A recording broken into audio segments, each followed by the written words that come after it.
Around 8:30 p.m. on December 29, 1972, passengers inside of JFK International Airport in Queens, New York, heard over the intercom that Eastern Airlines Flight 401 to Miami was now boarding. About 30 minutes later, all 176 passengers, which included the 13 crew members, had made it on board, and then at that point, the 13 crew members began making their final preparations for takeoff. Flight 401 was a very expensive and recently introduced model of plane by Eastern Airlines called the Lockheed L-1011 TriStar, and it was both unbelievably technologically advanced and unbelievably enormous. It sat up to 400 passengers, which meant instead of having 4 seats to a row like you would expect inside of a passenger jet, the L-1011s had 8 seats per row, and they had 2 levels. There was the main level, which was the main cabin where all the passengers were, and then there was a second level, a lower level, that was only accessible via 2 small elevators that could barely fit 1 person inside of them in the back of the aircraft. And down on this lower level was a full-size kitchen, which had ovens and refrigerators, and also at the back of this lower level was a lounge area for flight staff. The pilot that night was Bob Loft, who was a strikingly handsome 55-year-old man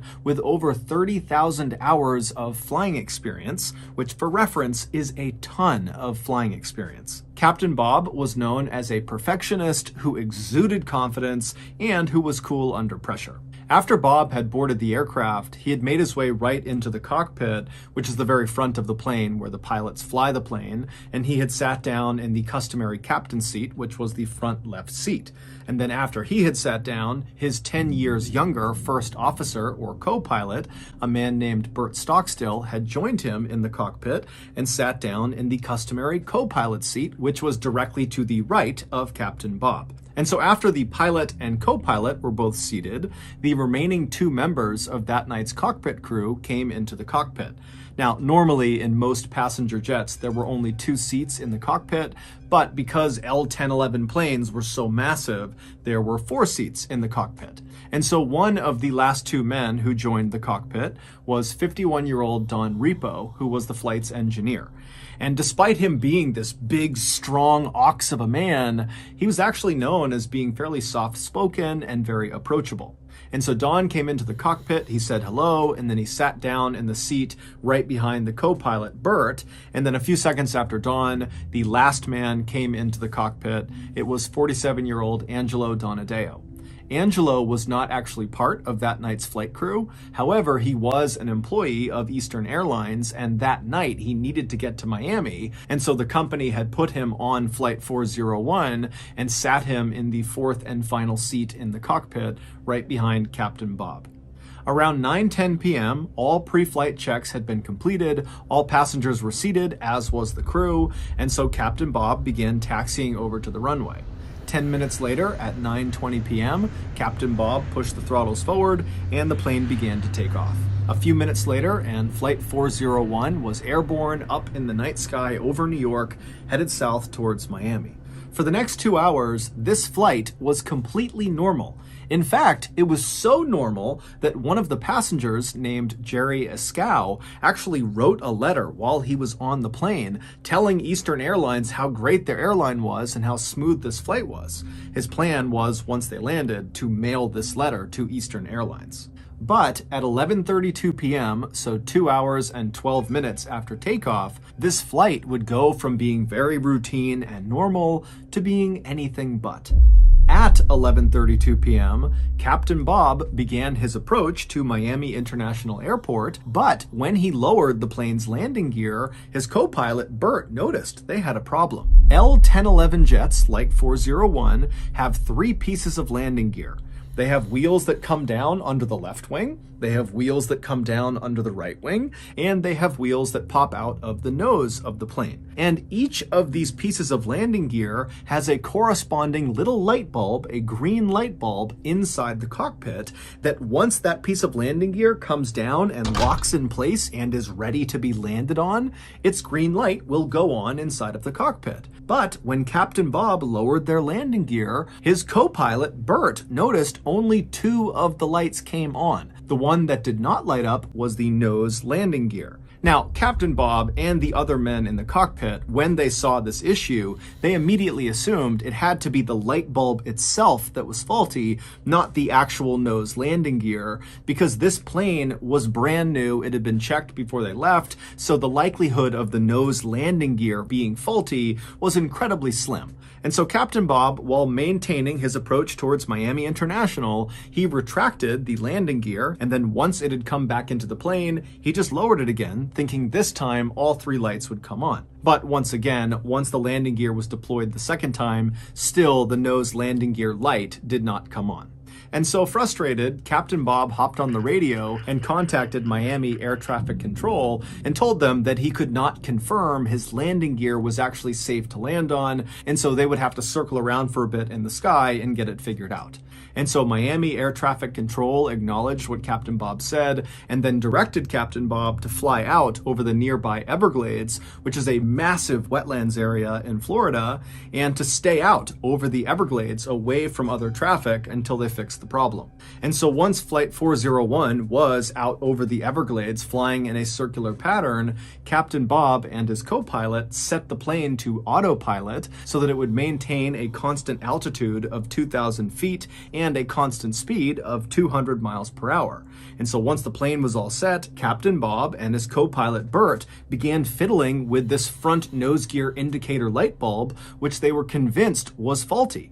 And so they started by pressing on the light, and when that didn't work, they began twisting it, and when that didn't work, they actually pulled the light bulb off the panel and kind of blew the dirt and grime off of it, and then they jammed it back into the panel. But as soon as they did, not only did it not go back on, but they realized they had put it in sideways, and so they couldn't actually get it out again. And so now they're thinking, this light's not going to go on at all. We need to find another way to make sure the nose landing gear has come down. And so Captain Bob at this point is totally frustrated, and so he turns around and he looks at Don Repo, the flight engineer who's sitting right behind the co-pilot, and he tells Don to go down into the hellhole and directly inspect the front landing gear himself. So the hellhole is a space right below the cockpit, and the way you get to it is through a trap door in the floor in the center of the cockpit. And then once down in the hellhole, there is this window that looks straight towards the front of the aircraft where you could look out and actually see the front landing gear, and you could make sure it was down or not. And so Don Repo, he gets out of his seat and he opens up the hellhole trap door and he makes his way down below. Meanwhile, 2,000 feet below Flight 401, a 43-year-old man named Robert Marquise, along with a friend of his, were looking for frogs in the Everglades, riding around on Robert's airboat. An airboat is a flat-bottom boat with this huge fan on the back of it that propels it forward. It's popular in the Everglades because the water depth is so shallow. At points in the Everglades, the water's only a couple of inches deep. And so all around these two guys, it is totally pitch black out. There are no buildings or people for miles and miles and miles. Their only light source is Robert's headlamp. And so at some point, Robert turns off the airboat, and he and his friend are just standing in the middle of it, kind of scanning around on either side. And all around them, they can hear the sound of alligators growling and snakes and frogs moving about the tall grass. And as they're just kind of silently looking around them, out of the corner of Robert's eye, he sees something. And so he looks up right as he sees this huge orange and yellow flash that kind of came out of the ground roughly 5 miles away from where they were. And basically, as soon as Robert saw it, this flash dissipated and it was just totally gone. And so he turned to his friend who had not seen this flash. And Robert said, "Hey, let's go investigate. Let's see what that was." And so Robert fired up his boat again and he began flying across the Everglades straight in the direction of where he saw this flash. And after 15 minutes of cruising at 40 miles per hour across this dark expanse, they reached the area where this flash had been, and Robert and his friend, they just could not believe what they were looking at. About 20 minutes earlier, back up inside of Flight 401, when Captain Bob turned around in his seat to tell the flight engineer, Don Repo, to go down into the hellhole, it's believed that Captain Bob nudged the steering wheel with his leg. And this little nudge was enough to disengage the plane's autopilot, which sent the plane into a gradual descent. But nobody noticed. Because, one, it was totally pitch black outside. The Everglades below them, there's no lights, there's nothing, and there was no moon that night. And so when they're looking out the window, there would have been no visual cues that they were going down, up, or anything. It just would have looked like a total void outside. And two, the descent they were now suddenly in was so gradual, it would not have felt like they were tumbling out of the sky. It would have felt like they were just cruising as expected. And three, all of the men in the cockpit were completely fixated on this light bulb problem. In fact, they were so fixated that when an alarm went off inside of the cockpit telling them they had dipped below their intended altitude of 2,000 feet, they were now going down, nobody noticed. Although, to their credit, this alarm only sounded once and it wasn't that loud. And so not long after Don Repo had gone down into the hellhole, the plane crashed into the Everglades. No one on board Flight 401, from the cockpit crew to the passengers to the other flight staff, had any idea they were in an emergency until they hit the ground. And when they hit the ground, the plane exploded, and that was what Robert Marquis saw when he looked up and saw that yellow and orange flash. And so Robert and his friend, they speed over to the crash site, and when they get there, they are the first ones there. And even though they're looking out and they can hear the sound of all these people screaming and crying and moaning, they can't see anything because the fire from this huge explosion was already out because the swampy wetlands had pretty much immediately extinguished it. And even though the plane had crashed into the ground at over 200 miles per hour, it had not struck the ground at a very steep angle because basically the plane was in this gradual descent pattern and just kind of coasted until it hit the ground. And so that, combined with the soft, muddy ground of the Everglades, meant that the impact of the plane hitting the ground was not nearly as violent as other plane crashes were, and that ultimately saved lives. In fact, dozens of passengers survived the initial impact with the ground, but many of them were left with these horrible injuries, or they were trapped within the wreckage, or both. When Robert and his friend arrived at the edge of the crash scene, Robert lifted up his headlamp and began to scan, and he saw all these body parts sticking out of the ground, and then his light rested on the first survivor he saw, and it was this man whose clothes had been completely burned off from the explosion. All he had on was just a little bit of his socks on both ankles, and this man was still strapped into the seat that he had been on the plane, and when the plane had broken up, his seat had fallen forward into the mud, pinning this man's upper body and most of his face under several inches of water. And so as Robert had scanned over with his light had hit this man's face, and he had looked up and pleaded with Robert and his friend to come get him before he drowned. And so Robert and his friend, they jumped off their boat and ran over to this guy and pulled the chair up and out of the water, saving this guy's life. But as soon as he was up and out of the water, Robert and his friend began hearing more calls from other people in the darkness screaming for help. Robert and his friend would do their absolute best to save as many people as they possibly could, but there was just too many people who needed saving and not enough time. About 30 minutes after Robert and his friend had arrived at the scene, the Coast Guard showed up in helicopters, and they, along with Robert and his friend, would spend the entire night pulling as many people to safety as they possibly could. By the time the sun came up on the following day, there were no other survivors left to save. All told, 99 people perished and 77 survived. Amongst the dead were Captain Bob Loft and his co-pilot Bert Stockstill and their flight engineer Don Repo, who had gone down into the hellhole. Amongst these survivors was Angelo Donadeo, the fourth man in the cockpit, as well as Jerry Ascow, the man who ironically had written that letter to Eastern Airlines saying how wonderful that flight had been. A major investigation following the crash would confirm that the reason Flight 401 went down was because of a number of factors, most notably human error. The investigation would also confirm that the nose landing gear was working perfectly fine. The light bulb not coming on was a result of the light bulb being burned out. Following the investigation, Eastern Airlines would make every effort to compensate both the survivors of the crash and also families of those who were killed in the crash. Eastern Airlines would also make major changes to their training for their pilots and co-pilots and anybody that was ever going to be in the cockpit to ensure this type of disaster never happened again. But this was not the end of the story for Flight 401.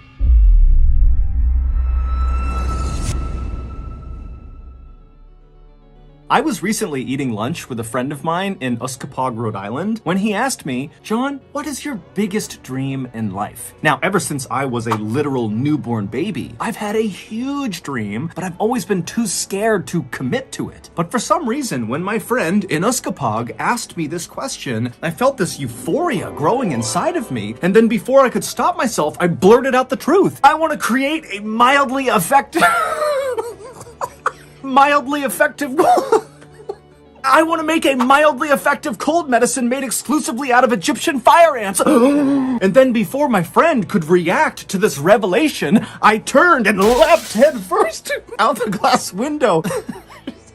And then when I hit the ground, I turned around expecting to see my friend angry and staring down at me, ready to fight me. But instead, he was standing on our table doing a jig, stomping on our plates and our cups, and all around him, our waiters and waitresses were cheering, saying, "Go, John, go!" And so go I did. After a quick salute to the gang, I turned and I ran directly into traffic. And for 97 miles, I ran along the freeway until I got to Chicopee, Massachusetts, where I climbed up into a tree and I fired up my coal-powered laptop and I got to work on my business plan. But pretty quickly, I learned putting together a mildly effective cold medicine made exclusively out of Egyptian fire ants was going to be very time-consuming. And so where would I find the time to eat? And that's when I discovered HelloFresh, an amazing meal service that sends incredible food right to your doorstep. So if your schedule is packed this fall with school, with work, or with developing your own fire ant-related products, then let HelloFresh take care of your meals. They have a weekly selection of 30-plus recipes and 70-plus convenience items, including vegetarian, pescatarian, and fit and wholesome meals, which make it easy to stick to your goals. HelloFresh is also up to 72% cheaper than dining out at a restaurant or going grocery shopping. So if you're like me and plan on spending the fall in adult diapers chained to a chair working non-stop on your coal-powered computer, or you're just regular busy, then give HelloFresh a try. Go to HelloFresh.com and use code MrBallen16 for 16 free meals across 7 boxes and 3 free gifts. Again, that's HelloFresh.com and use code MrBallen16 for 16 free meals across 7 boxes and 3 free gifts. Okay, back to the story.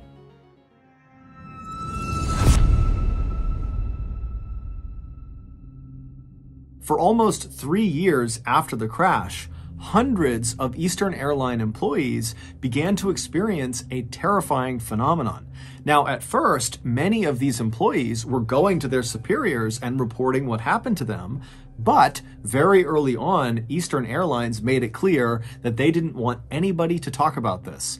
Anytime an employee made one of these reports about this phenomenon, they were either sent to the psychiatrist or they were just fired. However, despite this intense pressure from Eastern Airlines to their employees to be quiet about what was going on inside of their ranks, there were still some very brave employees who had firsthand experience with this terrifying phenomenon who still came forward and told their stories to the press and to journalists. They just did it anonymously.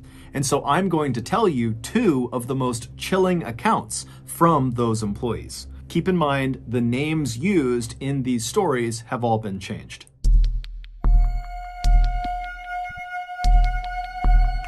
In March of 1973, so 3 months after Flight 401 had crashed in the Everglades, an Eastern Airlines flight attendant named Ginny was assigned to a flight from New York to Fort Lauderdale, Florida. Working with her on this flight was her very close friend and fellow flight attendant, a woman named Denise. Neither of these 2 women were on Flight 401 when it crashed.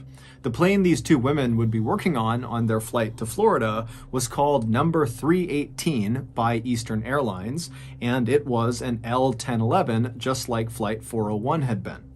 In fact, plane number 318 actually had some original parts from Flight 401 on it, because it would turn out after that huge investigation was done on the crash, the investigators discovered lots of parts from Flight 401 were still in pretty good shape. And so after rigorously testing them and ensuring they did really work, those parts were actually installed on other L-1011 jets in the Eastern Airline fleet. Now, for the record, this was not considered an inappropriate thing to do. These parts were extremely expensive and they worked perfectly fine, and they were not involved in causing Flight 401 to crash.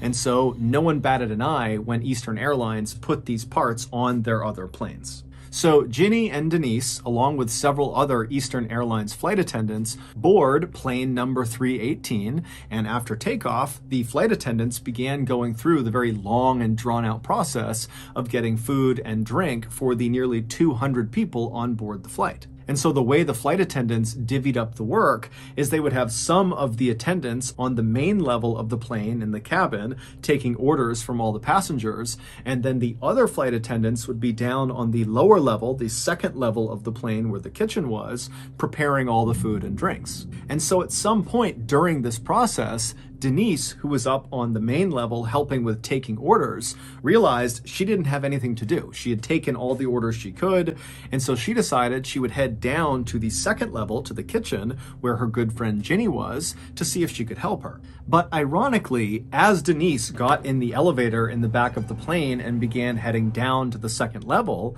Ginny, who was on the second level, discovered she did not have anything to do. She'd already prepped her cart, and so she had gotten into the other elevator and began going up to the main level to see if Denise needed any help. And so the two women literally passed each other in their elevators, but didn't see each other. And so once Ginny arrived at the main level, the cabin level, she got off the elevator and she walked down the aisle and she began asking around to the other attendants if they knew where Denise was. And they would tell her, oh, she just left a minute ago to go down to see you. And so after a couple of minutes, Ginny would leave the main level and go back down the elevator to the lower level to find Denise.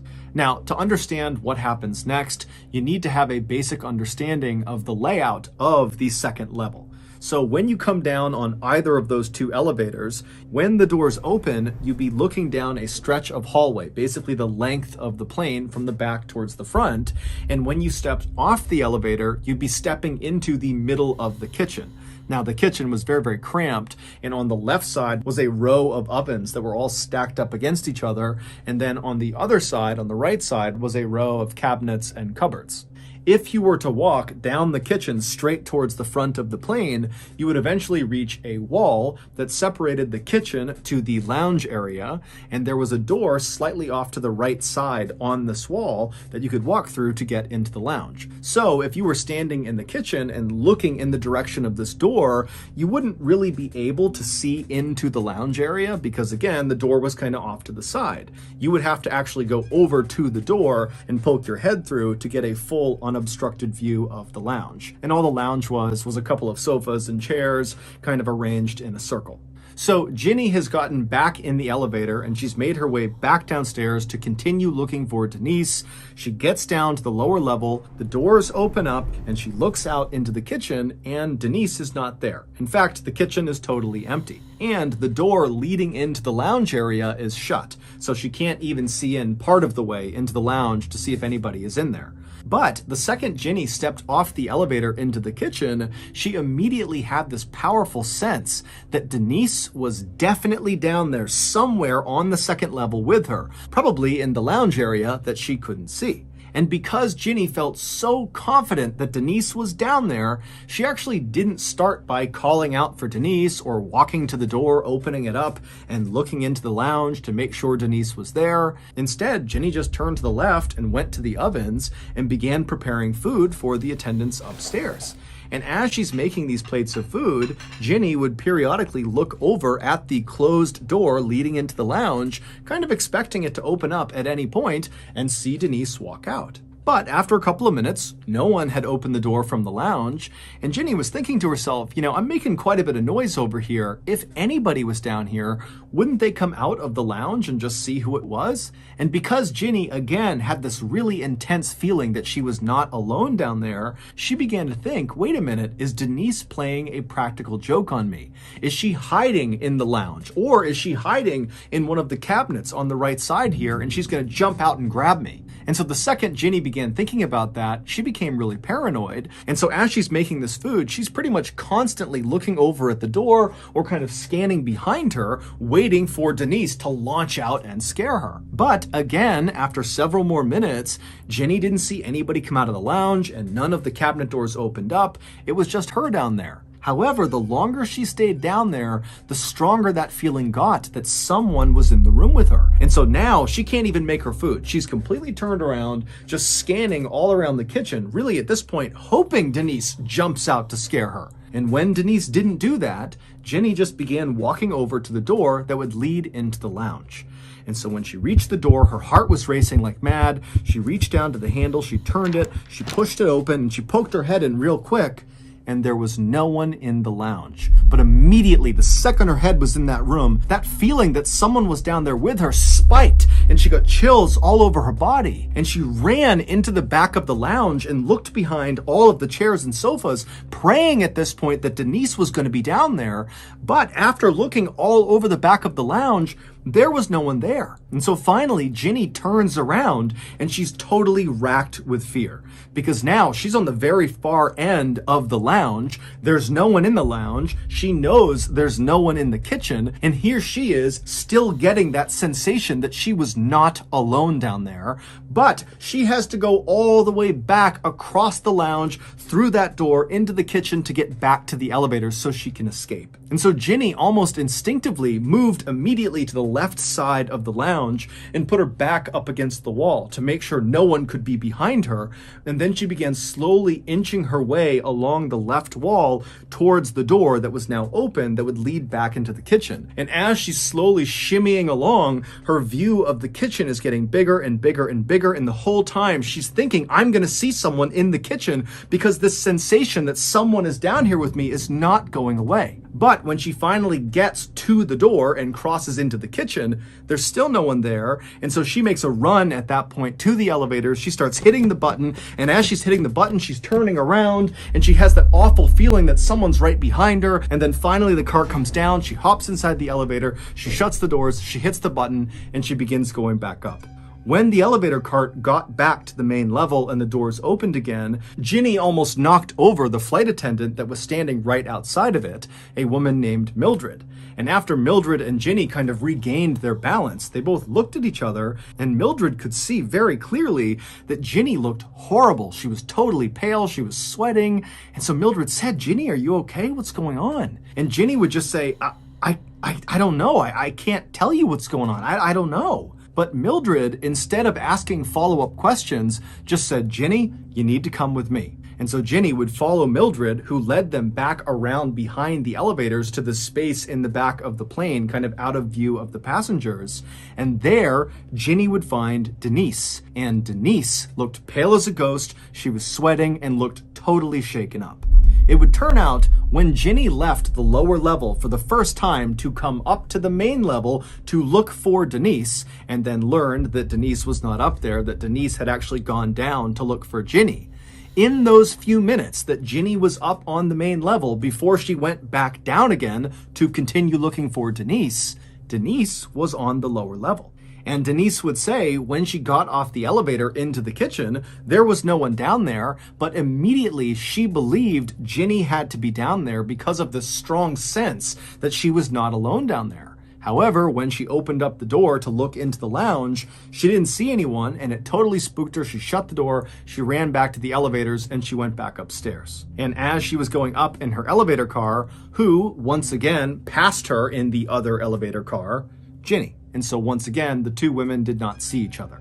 And so these two women, who had never experienced anything like this before in their lives, had nearly identical experiences, totally independent of each other, just a couple of minutes apart in the exact same space. It was just too many coincidences for them to totally write it off. And so that was a big reason why they felt like they had to come forward with their information.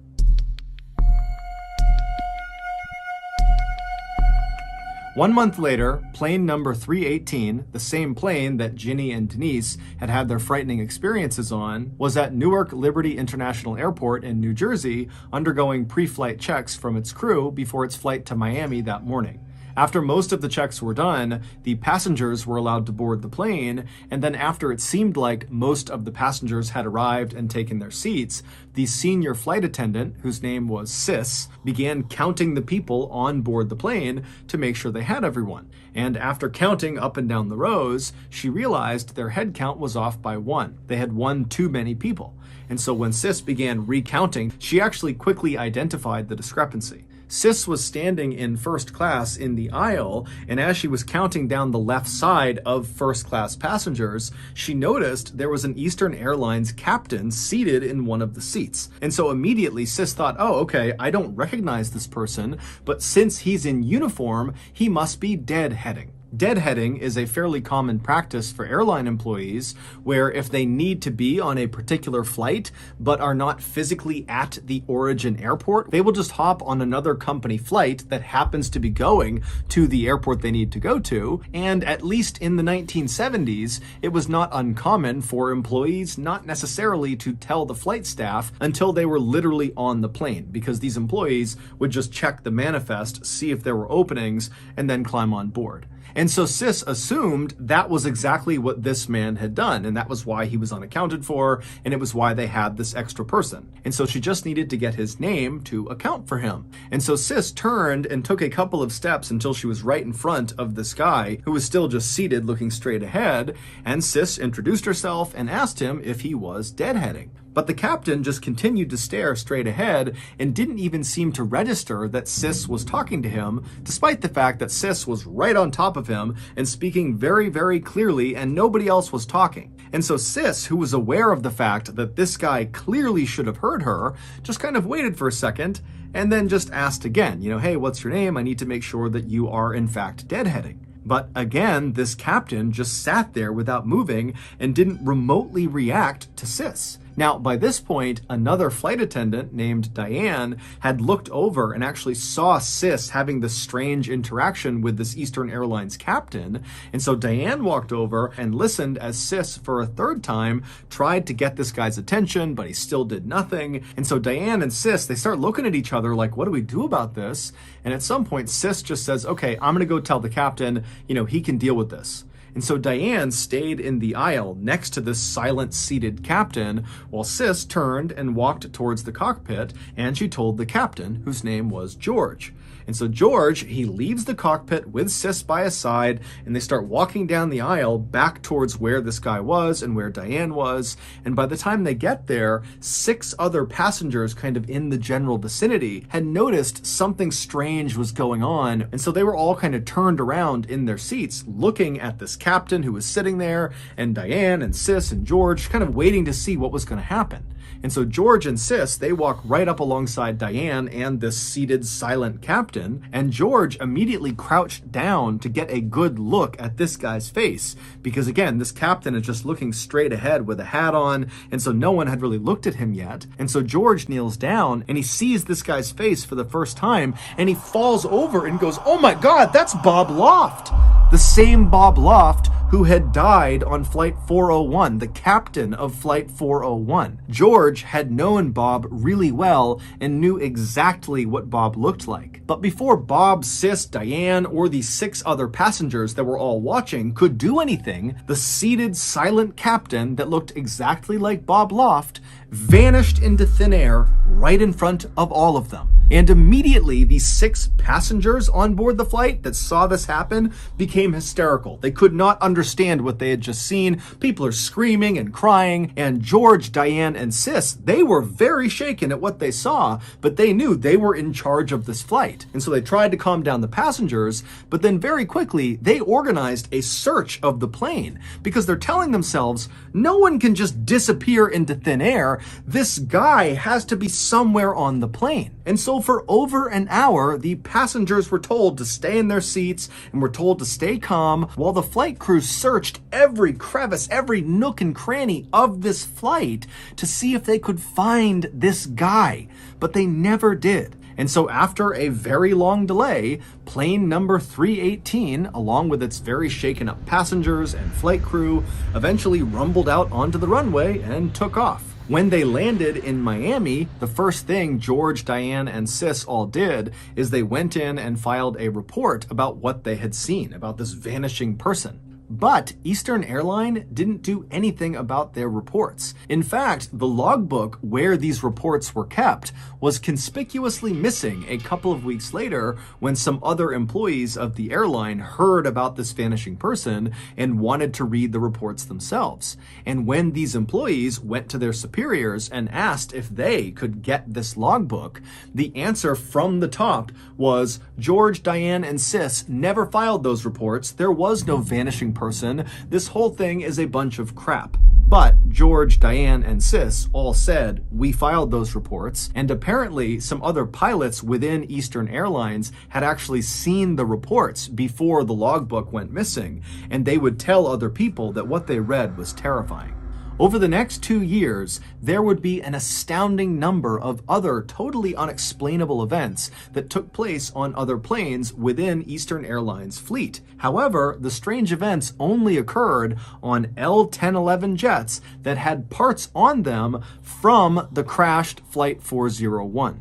Some of these unexplained events included more sightings of the silent seated captain who looked just like Bob Loft. And in fact, one of those sightings was by an Eastern Airlines executive who, after seeing this captain vanish into thin air right in front of him, the executive freaked out and ran off the plane and demanded the plane be searched top to bottom. But like the last search, nothing was found.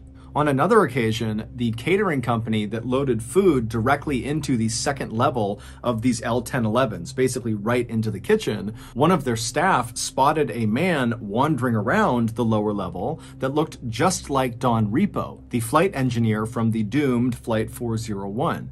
And when this staff member spoke to this man who looked like Don Repo turned towards him and then vanished into thin air. The catering company was so scared when this happened that they refused to go back into the plane, and it caused a massive delay.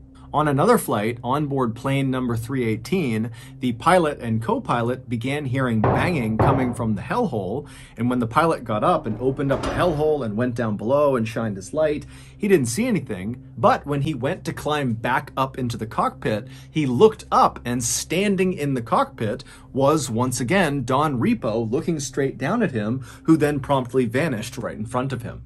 On another flight, a female passenger and coach, who had been quiet the entire flight, suddenly began screaming hysterically. And when they went up to her and asked her what was wrong, she was pointing at the seat next to her and said a man had suddenly appeared right next to her. He did not walk in, he just appeared next to her, and then when she began screaming, he vanished right in front of her. This woman was so upset that when they landed finally in Phoenix, Arizona, she had to be restrained in a straitjacket when they pulled her off the plane.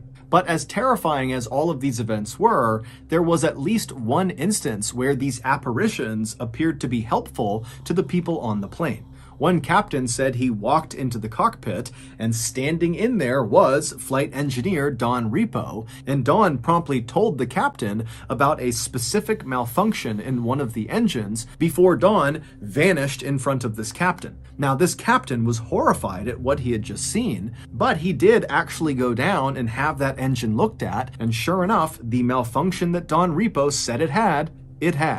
Then finally, in 1974, all of these strange events just came to an abrupt stop. Now, no one knows exactly why, but in 1974, Eastern Airlines, despite telling the world they didn't believe any of the reports of these strange happenings on their planes, despite that year, they went into every single one of their L-1011 jets, and they removed any parts that had been placed on them from the crashed Flight 401, despite the fact none of those parts were faulty. They were removing perfectly good parts, and they never gave a reason. And after they did that, all the sightings just stopped.